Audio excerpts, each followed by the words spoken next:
Olá, eu sou o Cristiano Marona, presidente do IBCCRIM. Hoje estamos aqui no dia 30 de outubro de 2018 para entrevistar a professora Beatriz Vargas para a edição número 26 da revista Liberdades. Hoje também nós acabamos de realizar aqui no IBCCRIM a mesa de estudos e debates sobre criminalização dos movimentos sociais, que teve também a participação da professora Beatriz Vargas. A professora Beatriz Vargas ela é doutora em Direito pela Universidade de Brasília, professora adjunta e coordenadora do Centro de Estudos em Desigualdade e Discriminação da UNB e ex-integrante do Conselho Nacional de Política Criminal e Penitenciária do Ministério da Justiça entre 2013 e 2015. Professora, muito obrigado por aceitar o nosso convite. Vamos então à nossa entrevista. É possível observar metodológica e academicamente o fenômeno chamado de politização do judiciário? Quais são as implicações dessa politização no funcionamento do sistema de freios e contrapesos entre os três poderes do Estado?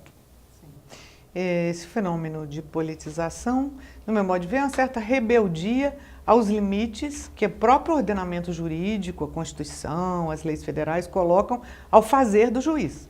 O juiz que não respeita os limites à sua atuação impostos por lei. Então ele avança sobre a cena política de uma forma muito ativa, ele acaba tendo um protagonismo importante em questões que são centrais na discussão pública política. É óbvio que não é possível fazer uma cisão absoluta entre político e jurídico, não é? Mas o processo jurídico ele funciona de uma forma completamente diferenciada do que é o processo jurídico. Ou seja, o processo jurídico é intermediado por regras, necessariamente o resultado está em aberto, e é claro que a politização do juiz implica numa previsão de um resultado, ele deixa de ser aberto, e em último caso, essa politização, principalmente quando ela é excessiva, acaba se revertendo em descrédito para o judiciário. Me parece que isso, a falta de confiança, o descrédito, e aí a gente pode pensar no próprio Supremo, que é a cúpula do judiciário, as ocasiões e as situações em que o Supremo avançou nessa cena política de uma forma manifestamente política e como isso rendeu críticas profundas a esse tribunal. E é interessante porque o que caracteriza o devido processo na democracia é justamente a certeza quanto aos procedimentos e incerteza quanto aos resultados.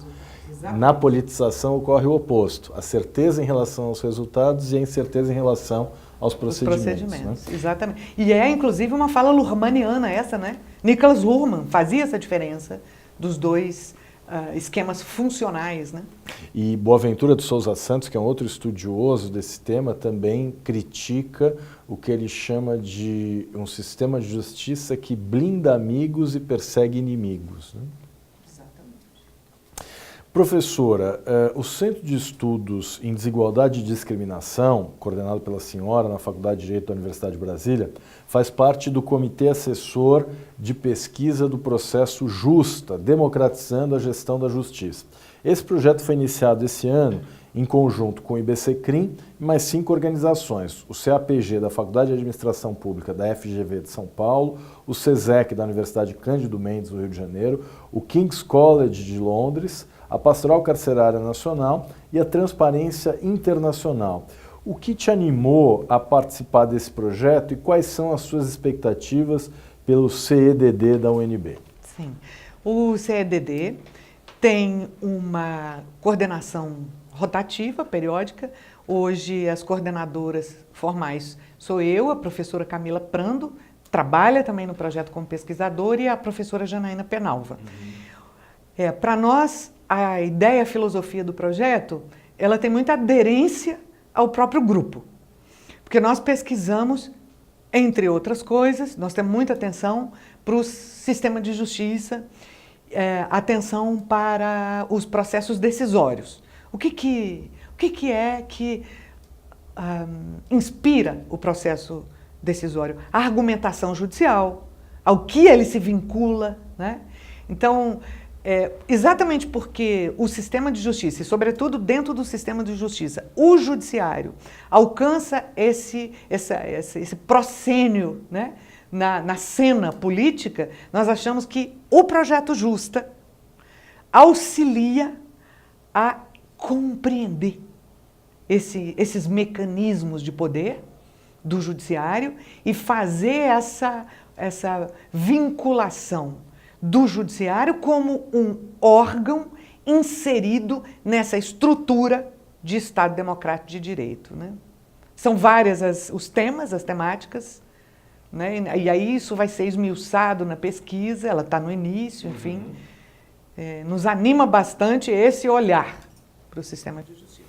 Até porque me parece que, em relação aos demais poderes, o poder judiciário é o menos transparente, o menos conhecido em relação às suas práticas internas, né? Perfeitamente. Muito bem.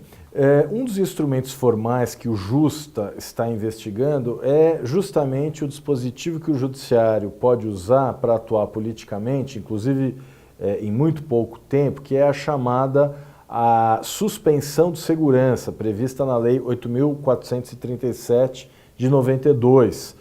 O artigo 4º da Lei 8.437 diz o seguinte: compete ao presidente do tribunal ao qual couber o conhecimento do respectivo recurso, suspender em despacho fundamentado a execução da liminar nas ações movidas contra o poder público ou seus agentes, a requerimento do Ministério Público ou da pessoa jurídica de direito público interessada, em caso de manifesto interesse público ou de flagrante ilegitimidade, e para evitar grave lesão à ordem, à saúde, à segurança ou à economia públicas. Qual é o grau de subjetividade e poder que esse instrumento dá aos presidentes dos tribunais? Sim, é imenso, né? É imenso, é muito poder. O interessante dessa temática da pesquisa é que o que se quer verificar é quais são as situações em que essa suspensão foi pedida, qual era o tema envolvido na segurança e qual foi o resultado, se foi negativo ou positivo. Em quantas vezes, ou seja, uma análise quantitativa, né? Quantas vezes, e também uma curiosidade sobre o conteúdo, sobre que tema essa suspensão veio ou não. Então, acho que isso vai ajudar a fazer essa descrição, essa compreensão do processo de poder inserido nesse momento, né? Sem dúvida nenhuma que é uma cláusula fortíssima de poder, né? E nos permite também avaliar o papel do judiciário na efetivação dos direitos ou justamente ao não permitir que ele se efetive. Exatamente, exatamente. E assim, qual o grau de fundamentação para isso, né? Qual é a fundamentação que acompanha a suspensão de segurança? Considerando que a pesquisa está no início e que, embora a gente possa ter até algumas hipóteses que são colocadas já no trabalho da professora Luciana Zafalon, né? É importante a gente estar aberto a encontrar essa justificativa, que me parece bastante sumária, quando não deveria ser, né? Numa disputa de poder assim tão forte, essa justificativa tinha que ser muito consistente. Ao menos assim, esse constrangimento argumentativo deveria acontecer aí, né? Vamos ver, isso é algo a ser verificado, né? Muito bem. Em março de 2017, nós participamos de um debate promovido pelo Instituto de Defesa do Direito de Defesa sobre a constitucionalidade do artigo 28 da Lei de Drogas. O artigo 28 é justamente a norma que incrimina a posse de drogas para uso pessoal, né? Naquela ocasião, chamou a atenção a sua observação sobre as fundamentações das decisões de prisão no Distrito Federal de como era impressionante que naquela unidade da federação as sentenças não traziam grandes trechos de condenação moral aos réus, como vemos, por exemplo, em São Paulo. Ou seja, a política de segurança pública não tem tanta permeabilidade na atividade do judiciário, pelo menos nessa questão. Isso teria a ver com a alternância de partido nos poderes, né? Que não cria um discurso de segurança pública hegemônico a ser repetido pelo judiciário local. Lembrando que no Distrito Federal há uma situação normativa específica, né? Porque o Distrito Federal não é um estado, mas tem um governo que equivale também ao município, né? Quer dizer, o governador do Distrito Federal ele cuida também de Brasília, que é a capital. O fato de ter havido alternância no poder, quer dizer, aqui em São Paulo nós temos o mesmo partido, agora findas as eleições, o PSDB vai para o 7º mandato consecutivo à frente do governo do Estado, né? Isso em Brasília, no Distrito Federal, ao contrário. A gente era o DEM, depois passou para o PSB, agora parece que vem o MDB, enfim, é uma alternância maior no poder, né? O próprio PT, né? O próprio PT. Com o Agnello, antes o Cristóvão Buarque, né? O senador Cristóvão Buarque, quando... É uma hipótese muito rica, muito interessante essa. Acho que sim, que faz sentido.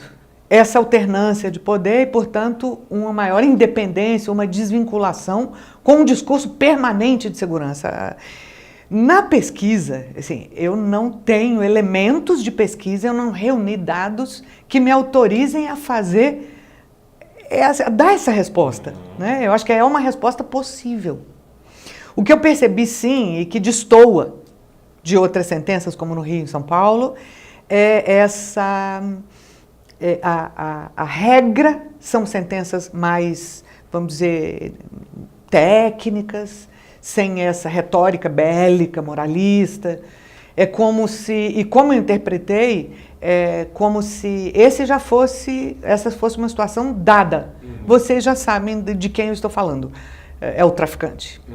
Ou eu não preciso fazer um discurso demonizador, moralista e tal, basta que eu aplique a regra. Enfim, mas acho muito interessante a hipótese levantada na pergunta. Até porque esse discurso moralizador muitas vezes surge com o intuito de suprir lacunas de fundamentação. Na ausência de fatos capazes de justificar a decretação da prisão, por exemplo, lança-se mão de recursos como esse, né? Discursos moralizantes que atribuem todos os males da sociedade à questão das drogas. Uma ideia muito comum que a gente enxerga nas sentenças judiciais é a argumentação de que as drogas estão na base dos crimes violentos, corrompem os valores da sociedade, causam desassossego à parcela ordeira da comunidade. Exatamente. Né? É bastante interessante também a sua colocação. Não, sem dúvida. Como se fosse para suprir uma insuficiência probatória, enfim. Né? Muito bem. Em relação à pauta de drogas, na sua tese de doutorado, é apresentado um conceito muito significativo, que é o da ilusão do proibicionismo, né? Qual é o impacto do regime de proibições para o sistema penal? É possível construir uma alternativa ao encarceramento a partir da desconstrução do proibicionismo? Esse título, Ilusão do Proibicionismo, eu dei ao trabalho muito em função do trabalho da professora Vera Andrade, né? Ela fala da ilusão do direito penal, enfim. E a ideia que está por trás disso é, sim, a demonstração de que o aparato penal, o sistema penal é completamente... Primeiro, ele é vamos dizer, das ferramentas à disposição da sociedade para o controle da criminalidade, é uma das mais fracas. Né? O sistema penal pode muito pouco. Ao contrário do que parece, ao contrário do que o senso comum acredita, o sistema penal pode muito pouco, pode muito menos do que, principalmente hoje em dia, ele apregoa, né? Essa é uma ideia. A outra ideia é que o proibicionismo ele é gerador do encarceramento em massa. As penas são exageradas, elas implicam, sim, não só num alto grau de prisionização, mas também na permanência mais demorada desses indivíduos condenados no estabelecimento penal. E outra coisa é que, do ponto de vista empírico, o que a gente percebe é que o encarceramento em massa não afetou, não reduziu em nada a curva, vamos chamar, da criminalidade, não só dentro da questão de drogas, mas em função da criminalidade violenta no seu conjunto, né? Ou seja, por isso essa expressão, a ilusão. É como se o direito penal servisse mesmo como se fosse um ilusionismo, uma mágica, algo que acalmasse... Uma cortina de fumaça. Uma cortina de fumaça. Tem uma palavra muito boa que me saiu, mas a ideia não me vem à mente agora, a palavra mas é como se fosse um paliativo, algo assim... uma panaceia. Uma panaceia. Eu não estou dizendo que o direito penal ou que o sistema penal não tenha função. Ele tem uma função, mas ele está completamente inflado, está superdimensionado. E ele funciona mal porque hoje, onde há violência, homicídios, feminicídios, crimes de roubo ou estupros, crimes sexuais graves, enfim, é aí onde o direito penal mais falha. Já falha na investigação, existem poucos recursos voltados para uma boa investigação desses crimes, a quantidade, o segmento, né, a parcela de pessoas condenadas por esses delitos no mapa do sistema prisional é muito menor, a não ser no caso dos crimes patrimoniais, que historicamente sempre foram aqueles que mereceram mais atenção da autoridade, da persecução penal, né? Mas se nós somamos, se nós verificamos a quantidade de crimes de roubo e comparamos com o tráfico bate, né? Ele é muito maior, ele aprisiona muito mais, quando a nossa ideia é de que essa é uma questão de saúde pública e que há alternativas a um sistema puramente proibicionista para controlar, que ninguém nega que haja um problema de saúde pública. Nem sempre ele se revela também como um problema de saúde pública. Há muitos usuários funcionais. Sim. Né? A maioria, inclusive, né? E de drogas várias que não chegaram a receber o rótulo da ilegalidade. Dentre ou entre essas drogas, a que mais nós podemos vincular com tragédias, com dramas familiares, enfim, é o álcool, e que, no entanto, não é ilícita, né? Ao contrário, né? É uma droga que admite, inclusive, a promoção comercial, né? Muito pouco regulada.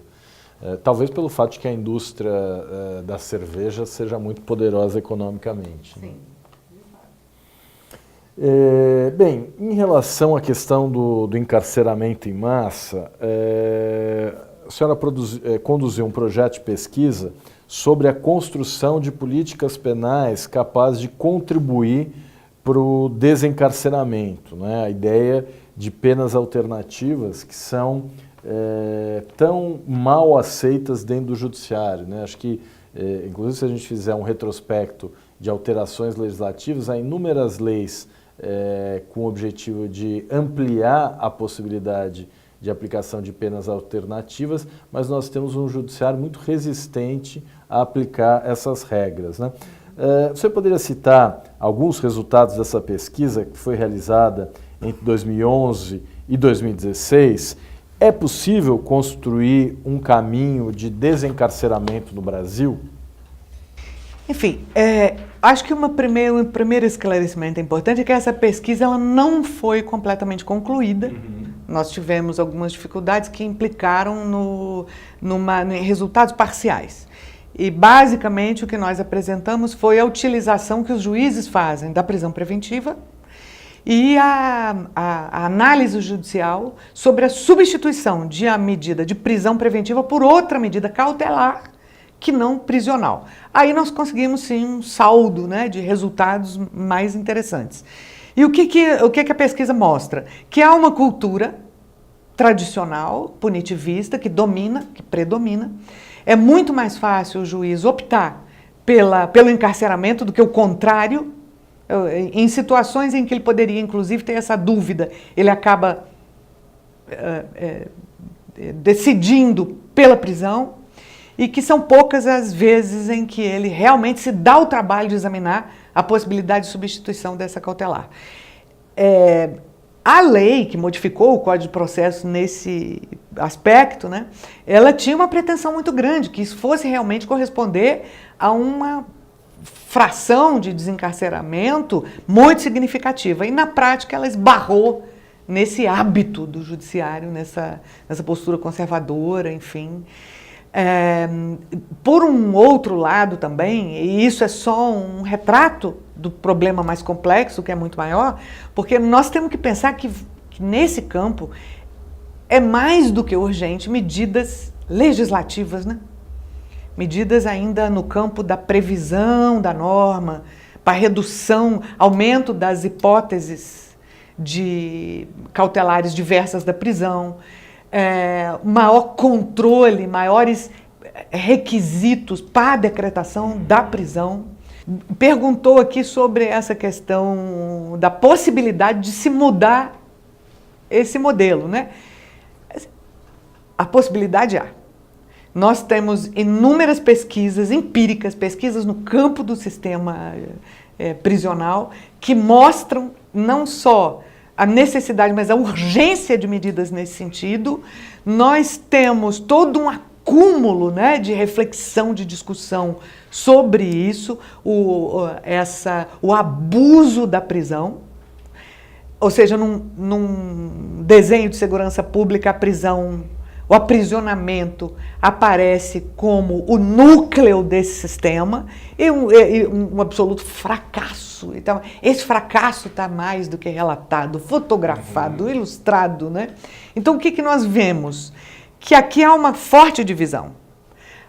As pessoas que observam e que acompanham essas decisões pelas universidades, os pesquisadores, tanto do campo jurídico como fora dele, e o sistema, extremamente resistente, inclusive a fazer uma autocrítica, né? Um sistema amedrontado com qualquer tipo de mudança, e parece que é um sistema que é autoprotetivo, né? Cobra-se do sistema de justiça, e principalmente do judiciário, um referencial de qualidade que é por produção, número de sentenças, e não qualidade, conteúdo da sentença ou qualidade da justiça, né? E é interessante o que você está dizendo, porque, de fato, o judiciário é um poder, aliás, as instituições do sistema de justiça em geral, né, muito pouco afeitas à crítica e menos ainda à autocrítica, né? E é interessante que você mencionou também, nós temos aí várias leis que entraram em vigor para ampliar a aplicação de penas alternativas, de medidas cautelares alternativas à prisão, mas há uma cultura punitiva que impede que isso se aplique. E você mencionou também a questão do abuso na prisão cautelar. Você acha que falta na nossa legislação um instrumento mais efetivo para responsabilizar, especialmente os juízes, né, por conta desse abuso? Porque o que a gente percebe hoje é que os juízes estão muito à vontade para abusar do seu poder. Os juízes que correm risco são os garantistas, são aqueles que têm uma preocupação de fato aplicar de forma moderada a lei penal de acordo com o que a Constituição determina. Esse paradoxo, ele pode ser invertido, ele pode ser resolvido de alguma forma? Eu acho que sim, eu acho que a gente tem que tentar fazer isso, quer dizer, empurrar esse judiciário para um lugar de defensor dos direitos fundamentais, de limitador do poder punitivo, quando a gente ouve, por exemplo, presidentes de tribunais irem a público, em entrevistas de mídia massivas e tal, dizer que o papel do juiz é o controle da violência, é o combate à violência, isso é uma distorção absurda. Essa é uma distorção absurda. O papel do juiz, e para isso a gente tem a polícia, para isso a gente tem, se é que essa expressão combate está correta, né? Eu não gosto da palavra, porque é uma palavra que vem de um glossário, né, do vocabulário bélico, e essa não é a relação da segurança. Sim. Mas se é que a gente pode falar nisso, né, nesse combate como algo assim defensável, que isso não pertence ao judiciário. O juiz é aquele que zela pelo limite, né, aquele que põe limites ao poder punitivo. E o que nós estamos tendo, na verdade, é uma dificuldade muito grande, o problema é extremamente complexo, exatamente porque ele atinge a questão cultural, a cultura da instituição. Quando o problema diz respeito à cultura da Constituição, da instituição, ele é muito mais difícil de ser enfrentado. Mas quando você coloca, por exemplo, você exemplifica medidas de responsabilização do juiz, sim, acho que nós podemos pensar esses mecanismos, desde a lei, né? Pensar medida de responsabilidade do juiz, pensar também medidas de responsabilidade de implicação com o problema no seu todo, sim, do legislador também. Sem dúvida. Né? A questão da responsabilidade político-criminal. Né? Isso. Quer dizer, a política criminal ela é pensada no legislativo, mas ela é aplicada na prática no judiciário. Isso. Então, Cristiano, me permite só uma coisa. Os legisladores se comportam assim com um alto grau de criatividade, como se eles pudessem, basta a gente fazer uma análise do repertório dos projetos de lei, né, de iniciativa tanto da Câmara quanto do Senado, no campo da segurança pública, do direito penal, é como se a atividade deles não obedecesse a nenhum comando, a nenhum mecanismo constitucional, como se eles fossem absolutamente livres para sair fazendo mágica no mundo, com uma varinha de condão e dizendo vire crime, né? Sem pensar nas consequências disso para o Estado. Consequências que nós podemos dizer que são sociais e consequências também de toda a ordem, inclusive financeiras. Né? Exato. Aliás, voltando um pouquinho àquilo que nós já havíamos conversado, é muito interessante perceber a diferença de postura que a gente encontra no judiciário quando a questão, por exemplo, é efetivar direitos para pessoas presas e quando a questão, por exemplo, é garantir benefícios remuneratórios muitas vezes acima do teto constitucional, né? Como há uma ginástica retórica para suprimir direitos, para que os direitos dos presos não sejam efetivamente colocados em prática, e no caso dos benefícios remuneratórios há toda uma ginástica retórica para que esses benefícios sejam concedidos, né? O que mostra que nós temos instituições do sistema de justiça que funcionam em favor de si mesmas e contra o interesse público, muitas vezes, né?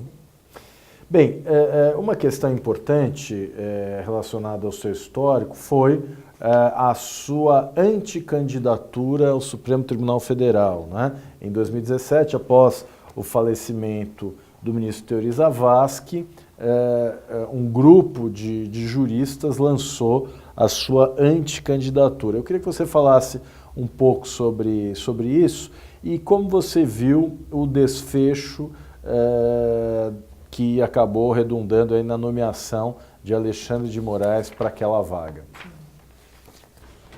Fizemos um movimento político. O que nós pretendíamos era, por intermédio desse mecanismo da apresentação do meu nome. Houve a discussão, quem pode ser, eu topei, não faço atividade, eu não advogo, né? Eu não tenho nenhuma dificuldade, assim, eu sou professora e pesquisadora, não me vi com nenhum tipo de constrangimento de emprestar meu nome para um movimento político. Nós fizemos um ruído nessa cena pública, né? Qual que era a pretensão? Catalisar as críticas, as análises sobre o comportamento do judiciário e, principalmente, a partir desse mecanismo de indicação de um ministro para o órgão máximo do sistema judiciário, que é o Supremo Tribunal Federal. A nossa maior indignação nasceu com a colocação do nome do ministro Ives Gandra, porque ele vinha com um discurso de que a mulher não tem autonomia, né? Uma pessoa com um modelo de pensamento, assim, um discurso evidentemente machista, né? Isso nos deixou assim, extremamente indignados, né? Ou indignadas, e nesse movimento havia tanto feministas quanto ativistas de toda a linha, né? Profissionais. E, na sequência, o nome que acaba sendo escolhido é do atual ministro, Alexandre de Moraes, que com essa sua aceitação ao cargo e tal, rompeu com uma tese que ele mesmo havia defendido na Universidade de São Paulo, né? De que um integrante do governo daquele executivo que faria a nomeação não poderia se legitimar a essa mesma disputa, né? Então, nessa ocasião, a gente aproveitou para discutir o próprio procedimento, o próprio mecanismo de indicação, de discussão dessa indicação pelo Senado, e descobrimos, e fizemos várias críticas, então, de que esse processo ele é muito pouco transparente, ele é um processo de bastidor, nós não conhecemos a rigor o pensamento daquelas pessoas que vão ocupar esse lugar na Suprema Corte, né? Enfim, essa foi uma experiência política muito interessante. A gente fez um ruído bacana e a gente se divertiu muito. Não, e o mais interessante é que há uma referência histórica aí à anticandidatura do Ulisses Guimarães, né? Foi candidato contra o candidato da ditadura, sabendo que não tinha chances de vencer, mas apenas para marcar a posição e mostrar a ausência de democracia naquele processo. E nesse sentido há uma semelhança muito grande. Proposital, nós fizemos de propósito, né? Nós pegamos essa estética que já aconteceu aqui nessa circunstância, pela semelhança mesmo, pela denúncia, né? Enfim, foi muito interessante. Eu acho que produziu, sim, algumas boas discussões que voltam para uma pauta muito importante, que é reformas necessárias no Poder Judiciário, na estrutura do Judiciário. A indicação é uma delas, né? Sem dúvida. Beatriz, hoje é dia 30 de outubro de 2018, Jair Bolsonaro foi eleito presidente da República e uma das propostas que ele vem apresentando é a da redução da maioridade penal. Segundo ele, a idade de 14 anos seria adequada para marcar o início da imputabilidade penal, né? Em termos de cultura infanto-juvenil, qual é a diferença conceitual entre responsabilização e punição? E como você avalia o Estatuto da Criança e do Adolescente e por qual razão, no Brasil, predomina hoje a ideia de que é melhor punir as crianças e adolescentes do que submetê-las a medidas socioeducativas de caráter não punitivo? Uma pergunta bastante complexa essa, né? E não sei se eu teria condições, assim, de, nesse espaço, fazer uma análise que pudesse abranger tudo isso, mas tentando me colocar, essa é uma discussão que, para mim, é muito cara, muito importante. Ela não é nova. Há muitos anos, mesmo antes da entrada em vigor do Estatuto da Criança e do Adolescente, que aconteceu em 90, né? Antes disso, sempre houve esse discurso de redução da idade de responsabilidade penal, e esse discurso ele é insuflado, ele acaba que ele tem um lastro numa uma atitude típica de uma certa mídia sensacionalista que sempre coloca o holofote, o foco em grandes tragédias que têm como personagens jovens, meninos ainda de idade inferior a 18 anos, né? Há uma campanha, assim, punitivista que tem essa fé na medida de pena, né? E essa campanha, um dos falsos argumentos dessa campanha é o de que um jovem na idade de 16, 17 anos, ele já tem a capacidade de distinguir o caráter ilícito do fato, de se comportar conforme esse seu entendimento, que ele, por exemplo, ele tem um desenvolvimento cognitivo de um adulto, que, enfim, não é essa a questão, essa é uma falsa questão. A questão verdadeira, correta na cena política, qual é? O jovem é um ser em fase de desenvolvimento, de introjeção da norma social. Não é que ele tenha déficit cognitivo, ninguém diz isso, ao contrário. Ele tem plena capacidade intelectiva e cognitiva. O que ele ainda não tem é maturidade, é essa a palavra, maturidade. Então, o que a gente quer dizer? Cada sociedade sabe como tratar a juventude, toma uma opção, né, faz uma escolha sobre como tratar a sua juventude nesse momento de contato com a norma penal. Então, nós acreditamos, sim, numa responsabilização, na implicação do adolescente com o próprio ato. O esquema tradicional da justiça não o implica. Ao contrário, poupa o acusado de olhar para o rosto da vítima, de assumir, ou seja, aquele momento educativo, aí sim, socioeducativo, aí faz sentido, né? Essa fala, toda essa filosofia. Então, o que a gente quer para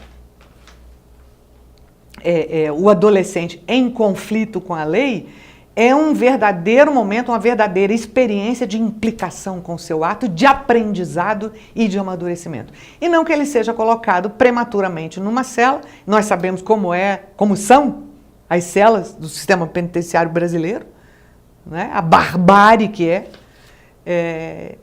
e ter o seu futuro absolutamente interrompido, qualquer possibilidade de projetar um futuro. E, por fim, nós sabemos que esse jovem é um jovem pobre, em sua maioria o jovem negro, ele tem cor, né? Ele tem cor, ele tem lugar social. Porque desde há muito tempo, desde muito antes do Estatuto da Criança e do Adolescente, nós sabemos que os conflitos que envolvem os jovens de classe média, né, de classe média alta, são resolvidos de outra forma, sem a intervenção da polícia, do juiz criminal, da pena criminal, né? Não, e num país em que direitos sociais como saúde e educação são tão mal distribuídos e tão poucas, os jovens, especialmente os mais pobres, têm muita dificuldade de acesso a eles, é realmente paradoxal que esse Estado mínimo em relação aos direitos sociais seja um Estado penal máximo a ponto de encarcerar crianças e adolescentes. Né? Eu acho que numa atitude assim, dialógica, uma atitude de disputa política por uma nova, a formulação de uma nova estrutura jurídica para enfrentar essa questão, é possível a gente pensar em discutir no Estatuto da Criança e do Adolescente, por exemplo, o aumento do tempo de internação, mas desde que isso seja feito com um efetivo acompanhamento socioeducativo, ou seja, há margens, há possibilidades de melhoria, de ajuste, que não necessariamente devem passar imediatamente pelaquela régua da redução da idade de responsabilidade. Acho que não. Antes disso, inúmeras outras tentativas, né, inúmeras outras políticas podem ser promovidas, realizadas. Sem dúvida. Até porque se isso de fato acontecer e se forem superados os obstáculos jurídicos, né, trata-se de uma cláusula pétrea que em tese não poderia ser alterada, mas se de fato houver essa modificação e se passado algum tempo se perceber que isso não deu resultado, é algo muito difícil de ser revertido, né? Quer dizer, é uma medida praticamente com consequências irreversíveis. Sim. E são esses jovens as principais vítimas da violência, inclusive, né? Sem dúvida. Até numericamente. Eles não são os autores. Sem dúvida. Não é que não haja. Mas... Sim, sim. Não, mas as pesquisas mostram que, por exemplo, crimes violentos praticados por menores de 18 anos é uma porcentagem muito baixa, né? Bem, eu queria agradecer à professora Bia Vargas, minha querida amiga Bia Vargas, né, deixando de lado esse formalismo chato que o mundo do direito muitas vezes nos impõe, né?